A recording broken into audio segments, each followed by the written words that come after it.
사도행전 16장 13절에서 15절 말씀, 성령의 역사라는 제목으로 말씀을 나누게 될 텐데, 먼저 본문 말씀 받들어 읽겠습니다. 안식일에 우리가 기도할 곳이 있을까 하여 문 밖 강가에 나가 거기 앉아서 모인 여자들에게 말하는데, 두아디라시에 있는 자색 옷감 장사로서 하나님을 섬기는 루디아라 하는 한 여자가 말을 듣고 있을 때 주께서 그 마음을 열어 바울의 말을 따르게 하신지라.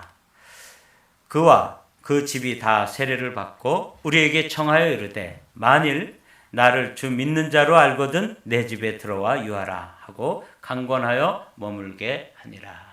아멘. 오늘 이 본문으로 이제 말씀을 전해 주실 텐데, 말씀을 전하기 전에 간단한 영상을 우리 선교사님이 또 준비하셨습니다. 우리 먼저 영상을 보고 이 영상에 대한 소개와 함께 귀한 말씀 우리 맹창호 선교사님이 전해 주실 것입니다.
네.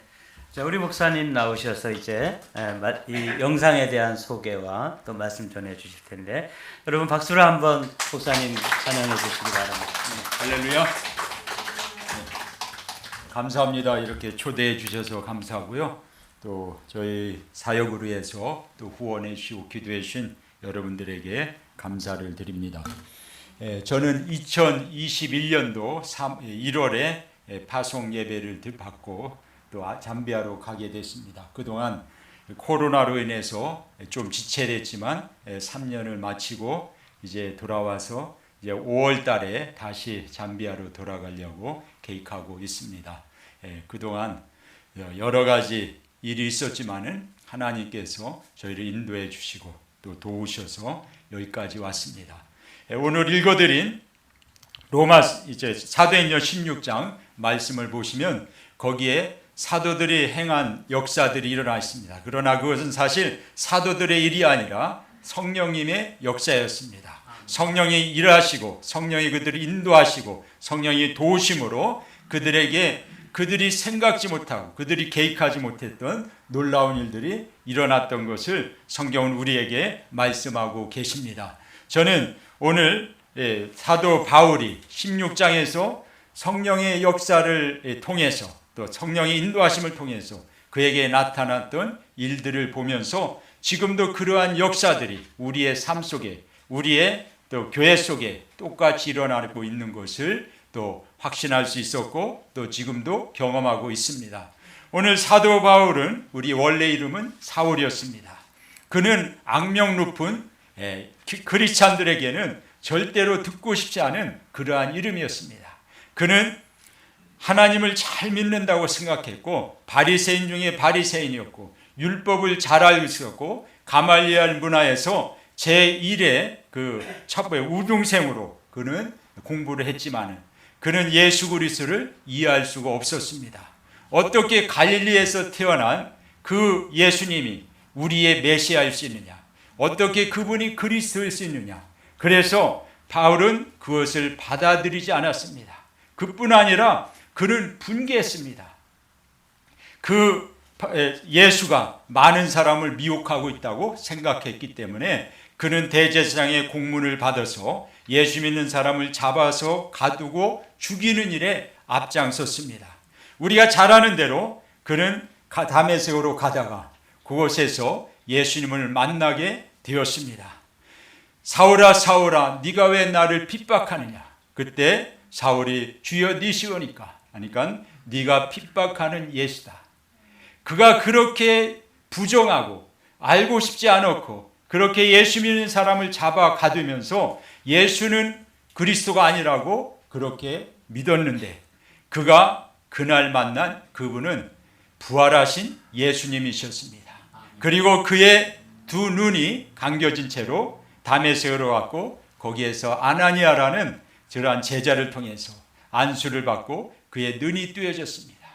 그리고 그는 부정하고 믿기 어려웠던 예수님이 바로 메시아요 그리스도라는 사실을 믿게 되었고 그 예수 그리스도를 통해서 자기의 자신이 영적으로 거듭나는 그러한 놀라운 경험을 했습니다.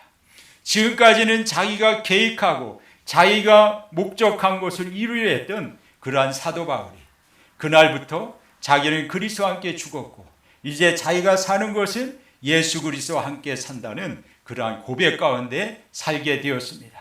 그래서 사도 바울의 가장 첫 번째 메시지는 무엇이었을까요? 그것은 예수가 그리스도다. 예수님은 부활하셨다. 그분이 바로 우리가 기다리던 메시아다 하면서 사람들에게 전하기 시작했습니다. 그리고 그러한 사도 바울의 사역 속에서 그가 전혀 예상치 못했던 방향으로 하나님이 그를 이끌어 가셨고 인도하시는 것을 보게 되었습니다. 우리가 잘 아는 사도행전 16장 본문의 말씀만 봐도 그는 소아시아로 가기 위해서 다 계획하고 준비하고 그곳으로 떠나려 했지만 하나님의 성령님이 그를 막으셨고 또 환상 중에서 와서 우리를 도우라는 그러한 마게도냐의 한 청년의 환상을 보고 나서 그는 그의 방향을 마게도냐로 빌립보 지역으로 옮기게 되었습니다.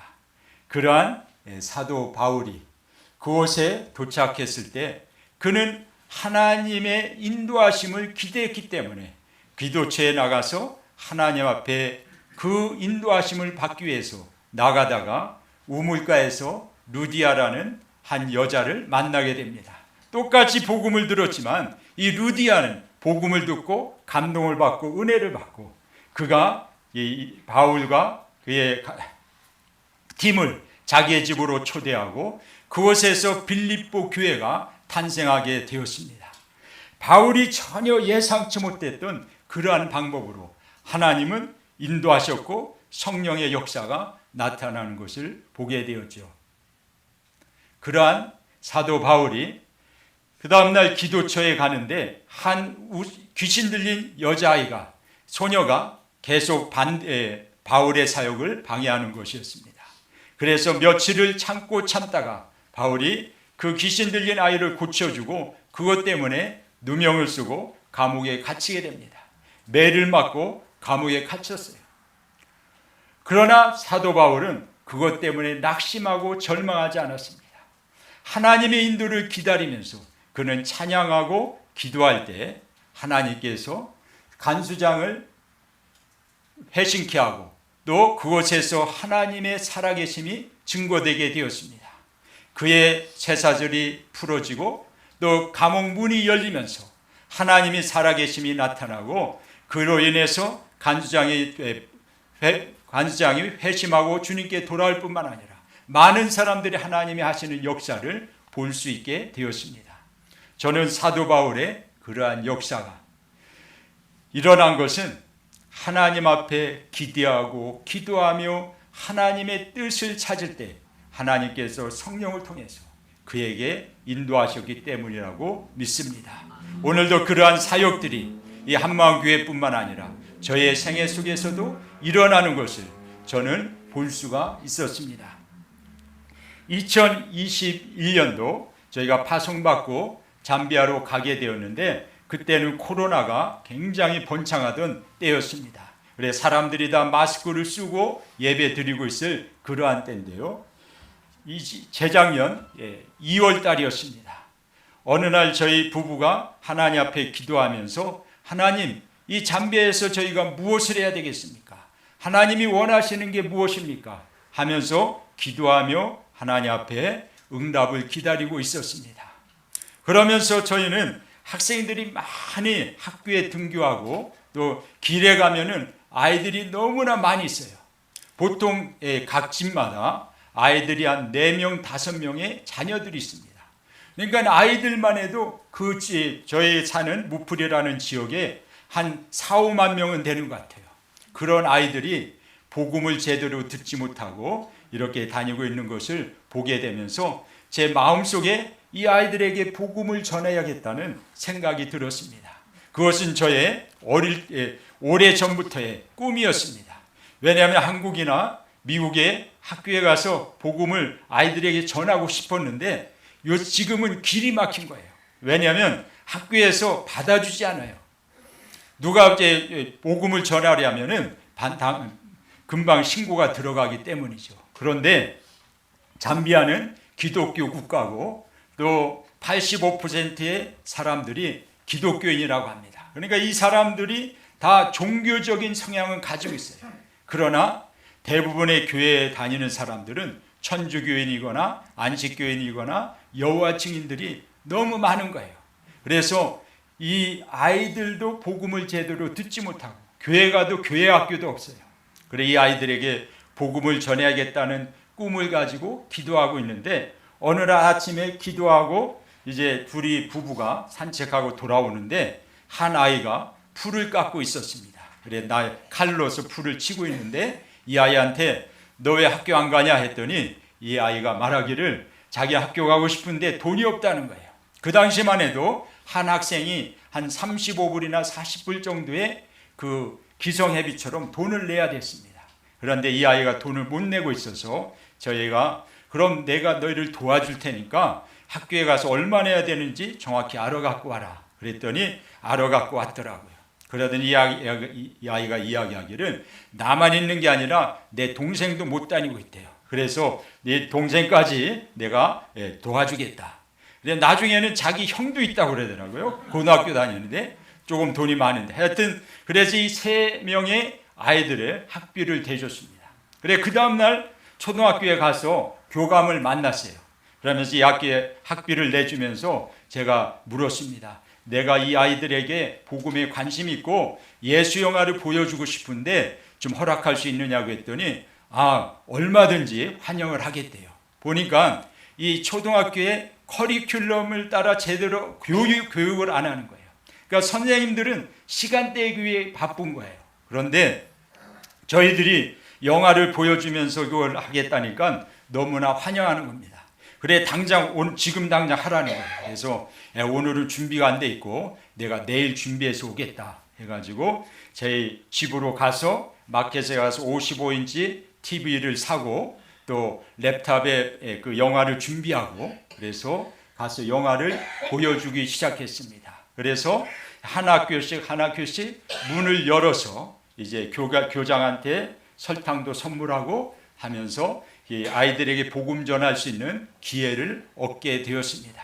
그래서 그해 한 코로나로 인해서 통제가 심한데도 저희는 마스크를 쓰고 학생들의 복음을 예수 영화를 보여주기 시작했어요.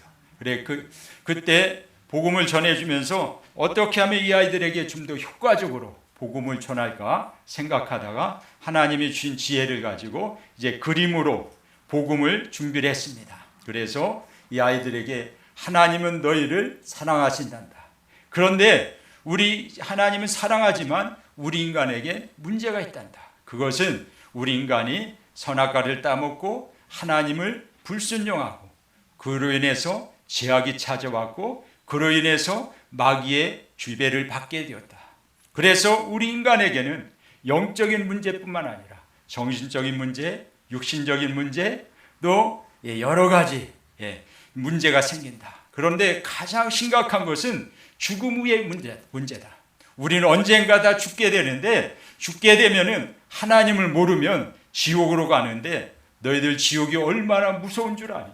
지옥은 뜨거운 불이 있는 곳이야.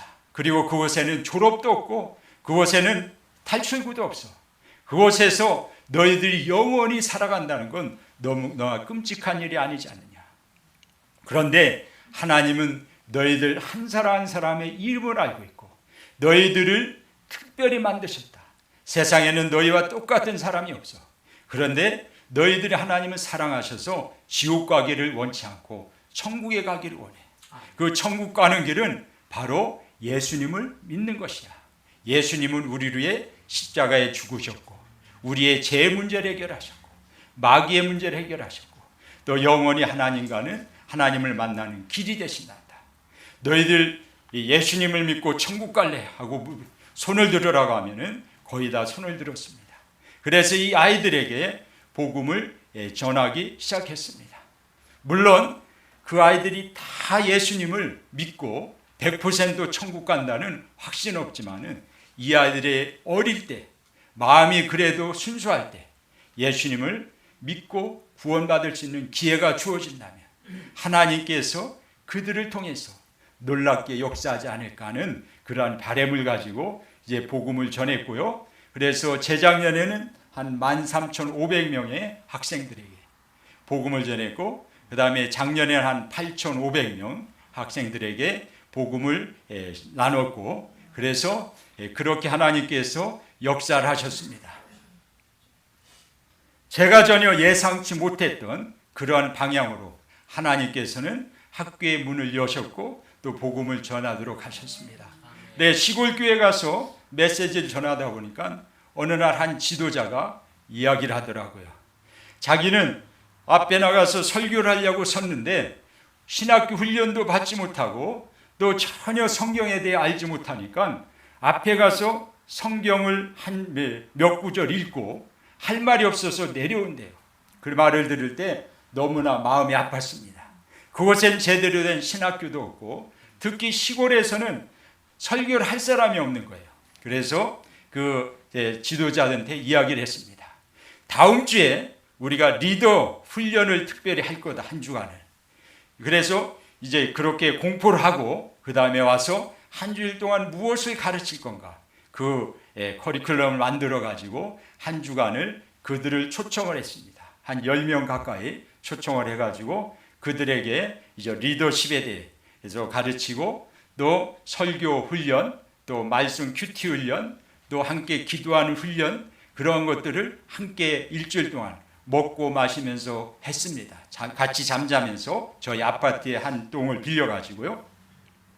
그랬더니 이러한 사람들이, 어떤 사람은 변화가 안 되는 사람도 있더라고요. 왜냐하면 와가지고 음식을 풍성하게 주니까 잠자리도 편하니까 와서 있다가 그냥 시간만 때우고 가는 사람도 있지만은, 또 어떤 리더들은 거기 와서 예수님을 뜨겁게 만나고 또 하나님 앞에 뜨겁게 기도하는 거예요. 그래서 똑같은 기도 시간에 하나님 앞에 기도하자고 해서 한 4, 50분, 1시간씩 기도를 하는데, 어떤 사람들은 그냥 기도할 열정이 없는 거예요. 그래서 그냥 이렇게 하고 그냥 고개 푹 숙이고 시간을 보내는 사람도 있고, 어떤 사람이 일하면서 그냥 1시간을 보내는 사람도 있어요. 그런데 어떤 지도자는 정말 그 짧은 기도 시간이지만 자기의 그 지역으로 해서, 또 성도들을 위해서, 자기 자신을 위해서 막 울부짖으며 기도하는 그러한 리더들이 있더라고요. 그리고 저는 그러한 리더들을 보면서 하나님 앞에서 소망을 갖게 되었습니다. 아, 저 교회를 보니까 소망이 있구나. 저들을 보니까 하나님의 숨겨진 열매가 보이는구나 하면서, 그들을 보면서 이제 힘을 얻게 되고, 그래서 재작년하고 작년에 4번에 걸쳐서 그 리더들 훈련을 시켰습니다. 그랬더니 그분들이 부족하지만 내가 훈련을 받았어, 내가 함께 기도하고 하나님이 살아계시는 걸 경험했어 하는 사람들이 그곳에 가서 놀랍게 사역하고 일하는 것을 보게 되었습니다. 오늘 마지막으로 나눌 그러한 이야기는 이제 무룬드라는 지역에, 그곳에 학교를 방문했어요. 그때가 재작년인 것 같습니다. 재작년 한 10월쯤에 학교를 방문하고 거기서 영화를 상영하고 돌아오는 길에 그 시골 그 마을에서 한 길에서 서가지고 제가 스마트폰으로 제 스케줄을 체크해야겠다 해서 잠깐 생각이 나서 차를 세웠어요. 그랬더니 아까 보았던 그 동영상에 나오는 첫 번째 그 나이든 노인이 있었는데, 그분 이름이 굿선이라는 분이었습니다. 그분이 저한테로, 저희 차로 다가오더라고요. 한 세우고 30초 만인가 이분이 다가오는 거예요. 다가와서 자기가 교회를 다녔는데 우리 선교사 로고를 보고 자기를 이야기 좀 하자고 저희를 초청을 했습니다. 보니까 바로 그분 댁 앞에 저희 차가 서 있었던 거예요. 그래서 그분을 따라서 이제 그분 방으로 들어갔더니 그분이 여기다 교회를 세워달라고 이야기를 하더라고요. 그래서 그곳에 이제 교회를 모이기로 하고 리더들을 불러다가 훈련을 시켰습니다. 그리고 그 다음 주부터 그곳에서 예배를 드리게 되었습니다. 그래 첫 번째 예배 드릴 땐 그분의 창고에서 예배를 드리는데, 이 한마음교회 본당보다 반보다도 작은 그곳에 한 3, 40명이 모여서 예배를 드린 거예요. 그러니까 너무 부족죠. 그래서 그분들이 여기다 이제 교회 털을 사가지고 교회당을 져줬으면 좋겠다고. 근데 이분들이 헌금을 할 수도 없고 헌금도 제대로 안 하는 겁니다. 그래서 100명의 성도들이 모여도 한 10불밖에 안 나와요, 헌금이. 그런데 이분들은 뭐 처음 믿기 시작했으니까 재력도 없습니다. 그래서 그곳에 땅을 알아보라고 했더니 땅을 하나 찾았다고. 그래서 보니까 동네 중심가에 그 땅이 있더라고요. 근데 땅이 가로 세로가 100m인 거예요. 그래서 아까 계산해 보니까 미국 에이커로 따지면 한 2.5 에이커쯤 되는 그러한 땅을 찾은 겁니다. 근데 원래 그 시골 지역이니까 땅값이 저렴해야 되는데 한 2,000불이면 살 수 있는데, 선교사가 이 땅을 사려 한다는 소문이 금방 나버린 거예요. 그래서 사려고 했더니 $10,000를 내래요. 그래서 우리가 그렇게 살 수는 없다 하고서는 안 사겠다고 했더니 한 3개월 후에 다시 가격이 내리고 하더니 나중에는 1,850불에 그 땅을 사도록 그 사람이 제안을 했습니다. 그래서 당장 그 동네에 있는 정부 오피스에 가서 등록을 하고 이제 그 땅을 저희 이름으로, 저희 교단 이름, 그 교회 이름으로 이렇게 해서 확보를 하게 되었습니다. 그리고 작년 6월에 건축을 시작하기 전에 그 교회에서 먼저 그 땅에다가 뱀부, 대나무 교회를 세웠습니다. 나무로 기둥을 세우고, 나무를 잘라 기둥을 세우고, 그 다음에 대나무로 위에를 쭉 엮고, 그 다음 그 위에다가 포대자루 같은 걸 잘라서 이제 지붕을 만들어요. 그런데 그 비용이 한 200불 정도 들더라고요. 근데 그곳에서 예배를 드리니까 너무나 좋은 거예요. 왜냐하면 조그만 방에서 예배를 드렸는데 이제는 공기도, 신선한 공기도 들어오는 데서 예배를 드리게 된 거죠. 그렇게 예배를 드리면서 이분들이 교회 건축을 하자고. 근데 돈이 없으니까 이제 돈은 저희 선교사의 그 자금에서 나와야 되는 거죠. 그래서 건축을 시작하게 되었습니다. 작년 6월에 시작을 해가지고 12월 말까지 그것을 완성하게 되었습니다. 그동안 저희 도시에서 시멘트 또는 벽돌 또 돌, 자갈 이런 걸 실어 날라가지고 목재를 실어 날르고 해서 건축을 다 마치게 되었습니다. 다행인 것은 그곳에 건축업자가 신실하게 이 일을 맡아서 감당해가지고 건축이 큰 어려움 없이 완성하게 되었습니다. 6개월 만에. 다른 데 이렇게 줘보니까 믿을 사람이 없더라고요. 그리고 돈을 주면은 그걸로 도둑질할 수도 있고 또 어떻게 속이기 때문에 쉽게 자금을 줘가지고 짓게 할 수가 없습니다. 모든 걸 다 감독해야 돼요. 하나하나. 그런데 그 교회는 잘 이렇게 건축이 진행돼 가지고 이제 6개월 만에 완성이 돼서 작년 12월에 완성이 되고 의자를 나무 의자, 장의자를 20개를 주문해 가지고 거기에 배치를 했습니다. 그래서 지금은 한 100명 정도, 어린이까지 100명 정도가 거기에서 매주 예배를 드리고 있습니다. 그렇게 하지 않았으면 이 사람들이 교회도 안 나가고 그냥 예수님도 모른 채로 살아갈 텐데 이 사람들이 교회 와서 이제 매주 복음을 듣고 또 신앙생활을 하는 그러한 교회가 되었습니다. 그래서 저희가 지난 1월 15일, 올 1월 15일에 저희가 오기 전에 이 예배를 위해서 헌당 예배를 드리자. 그래서 주위의 사람들에게도 알리고 또 우리가 하나님께도 영광을 돌려야 되지 않겠냐 했더니 그분들이 그렇게 하자고. 그래서 이제 헌당 예배를 드리게 되었습니다. 그래 그 예배당에 보면 수많은 사람들이 앉아 있는데 이 이웃교회에서 또는 또 저희가 사는 도시에서 한 찬양대들이 같이 축하하기 위해서 모인 거예요. 그래 이분들이 찬양을 하는데 예배가 2시간 반이면 찬양이 그날은 1시간이 넘도록 찬양대원들이 각 교회에서 와서 찬양으로 축하를 해주었습니다. 그리고 제가 모시던 리더가 저희와 함께 있던 리더가 그날 예배 설교를 했고 저는 그곳에서 헌당 기도 솔로몬이 하나님 앞에 기도 드렸듯이 하나님께 이 예배를 올려드립니다. 이 예배를 통해서 수많은 사람들이 구원받고 천국으로 인도되고 또 수많은 제자들이 생겨나기를 위해서 하나님 앞에 헌당 기도를 제가 올려드렸습니다. 그리고 많은 사람들이 와서 축하해주고 기뻐했습니다. 그래 그날 예배당에 들어오지 못한 사람들도 많이 있을 정도로 그렇게 하나님 앞에 영광을 돌리게 되었습니다.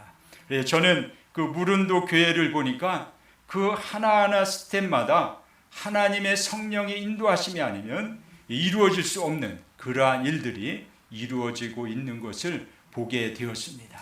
하나님은 지금도 살아계시고 또 지금도 성령으로 역사하고 계십니다. 하나님은 우리가 알 수 없지만 하나님은 사람을 통해서, 환경을 통해서, 또 우리 사건을 통해서 일하고 계시는 것을 보게 되었습니다. 그 교회를 통해서 앞으로도 또 수많은 영혼들이 구원받기를 기대하며 또 기도하고 있습니다. 특별히 저는 그들에게 잠깐 메시지를 전하면서 이 교회를 지금까지 이렇게 이루어지도록 도왔던 사람들이 있다. 그 교회들은 큰 교회도 아니고 조그만 교회들이고, 또 그 교회는 또 부자 교인도 아니고 가난하고 리타이어한 분들도 많이 있다. 그런데 그분들이 돈을 모아서 이 교회를 짓게 했다. 너희들이 도움을 받았는데 이것으로 만족하지 말고 이제는 너희들이 성장해서 다른 교회를 돕는 교회가 되고 다른 교회를 선교하는 교회가 되어야 된다 하고 그렇게 도전을 주었던 적이 있습니다. 하나님은 이 땅에 있는 모든 교회들이 하나님의 성령의 인도하신 가운데 날마다 성장하고 자라나기를 원하고 계십니다. 아멘. 특별히 이렇게 또 이 한마음교회에서 또 정 목사님께서 또 이 교회에서 초대해 주셔서 오늘 말씀을 전하도록 해주신 것을 감사를 드립니다. 이제 하나님께서 이 교회를 통해서 또 놀라운 일들을 앞으로도 이루어 가실 줄 믿습니다. 교회는, 좋은 교회는 어떤 교회일까? 저는 선교지에 가서 보니까 좋은 교회가 어떤 교회일까? 많은 교회들을 매주마다 저는 방문하고 또 그분들과 예배를 드리는데 좋은 교회는 예배당이 큰 교회가 아니더라고요. 좋은 교회는 성도가 많은 교회가 아니더라고요. 좋은 교회는 하나님의 말씀을 잘 듣고 그 교회를 통해서 천국으로 가는 성도들이 많은 그러한 교회가 좋은 교회더라고요. 그래서 저는 정 목사님의 말씀을 듣고 잘 훈련받고 또 말씀대로 순종하여 살아감으로 여기 있는 한 분 한 분이 다 빠짐없이 천국에 가게 되는 귀한 역사가 있기를 간절히 바랍니다. 제가 잠비아에 가서 보니까 수많은 사람들이 예수 믿는데요. 다 전부 예수님 믿고 구원받았대요. 그런데 보면은 살아가는 모습을 보면은 그게 아니더라고요. 어떤 사람은 예배 드리고 가서 저 위치 닥터라고 이 무당들한테 가서 점을 치고 또 거기 가서 병 낫게 해달라고 기도를 받아요. 또 어떤 사람들은 예배 잘 드리고 또 간증까지 하고 가서 술집에 가서 술을 마셔요. 어떤 사람들은 여기 와서 말씀을 잘 듣고 가서는 다른 엉뚱한 일들을 하는 거예요. 저는 그분들이 복음에 대해서 많은 사람들이 착각하고 오해를 하더라고요. 그냥 예수 믿는다고 하면서 직분 받았다고 천국 가는 게 아니라 우리가 예수를 믿는다면 그 증거가 나타나야 되지 않습니까? 삶 속에서 그게 하나님 앞에 드려져야죠. 우리가 예수 믿으면 우리의 신앙생활은 시작하는 겁니다. 이제 주님이 오실 때까지 우리가 우리 하나님 앞에서 우리의 믿음을 잘 완성하시고 예수 믿으면 그때부터 첫 단추가 꿰어진 거죠. 날마다 믿음으로 신앙생활하면서 주님 앞에 저는 그날까지 두렵고 떨리는 마음으로 내게 주신 하나님의 구원에 감사하면서 감격하면서 살아가야 되지 않겠습니까? 저는 아프리카에 선교사로 갈 꿈도 제대로 꾸지 않았을 때 하나님은 저를 예기치 않은 방법으로 저에게 인도하시고 그곳으로 보내셨습니다. 그런데 오늘 사도 바울의 그러한 인도하셨던 그 방법대로 하나님은 지금도 우리들을 인도하고 계십니다. 선교사는 반드시 선교사라는 이름을 받고 파송된 사람만 선교사가 아니라 우리 이곳에 살고 있는 우리 각자가 선교사라고 저는 믿습니다. 왜냐하면 우리는 이곳의 문화도 다른 곳에 또 전혀 다른 언어권 속에서 우리가 살아가고 있습니다. 그러므로 우리는 그곳에서 우리 자신이 선교사로서의 역할을 감당해야 될 줄 믿습니다. 마태복음 28장 18절에서 20절에 보시면 하늘과 땅의 모든 권세를 내게 주셨으니 그러므로 너희는 가서 모든 족속으로 제자를 삼아 아버지와 아들과 성령의 이름으로 세례를 주고 내가 너에게 분부한 모든 것을 가르치어 지키게 하라. 볼지어다 내가 세상 끝날까지 너희와 항상 함께 있으리라. 또 주님께서는 사도행전 1장 8절대로 오직 성령이 마시면 너희가 권능을 받고 예루살렘과 온 유대와 사마리아 땅끝까지 이르러 내 증인이 되리라. 그래서 주님은 제자들에게만 이 분부를 하신 것이 아니라 우리 모두에게, 믿는 자에게 이 사명을 주셨습니다. 이 사명을 감당하려면 어떻게 해야 될까요? 우리 자신이 날마다 있는 위치에서 낙심하고 절망하지 않고 하나님의 뜻이 무엇인가를 찾고 구한다면 하나님은 반드시 우리에게 선교사로 살아갈 수 있도록 인도해 주실 줄 믿습니다. 제가 잠비아에 3년에 갔을 때 나의 환경을 비판하며 절망하고 있었다면 하나님의 길을 알 수가 없었을 겁니다. 그런데 그러한 상황이 있어도 뭘 할지 알지 못하지만 하나님 앞에 기도하면서 하나님의 뜻이 어디 있습니까? 하나님 제가 무엇을 해야 될까요? 하면서 그 자리에 머물러서 기도하려고 할 때, 또 그 자리에서 열심히 복음을 전하려고 학교를 방문할 때 하나님은 저에게 환경을 통해서 말씀하시는 것을 제가 보게 되고 또 순종하여 따라갈 수가 있었습니다.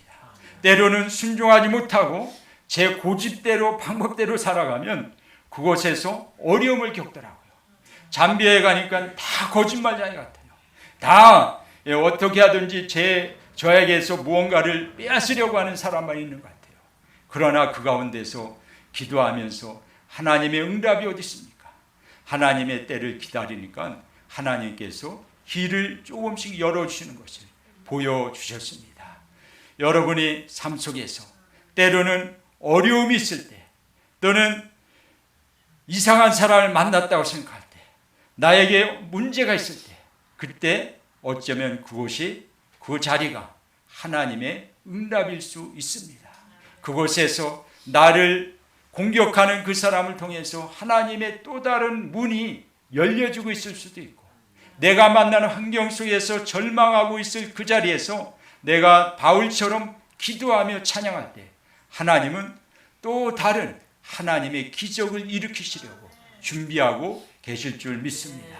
우리의 삶 속에서 하나님의 성령의 역사를 이루려면 우리는 성령의 인도하심을 받아야 합니다. 성령의 인도하심을 받으려면 우리는 그 자리에서 낙심하지 말고 기도하며 하나님의 뜻이 어디에 있습니까? 하고 하나님 앞에 계속 붙어 있으면 하나님은 우리를 통해서 놀라운 일들을 이루어 가실 줄 믿습니다.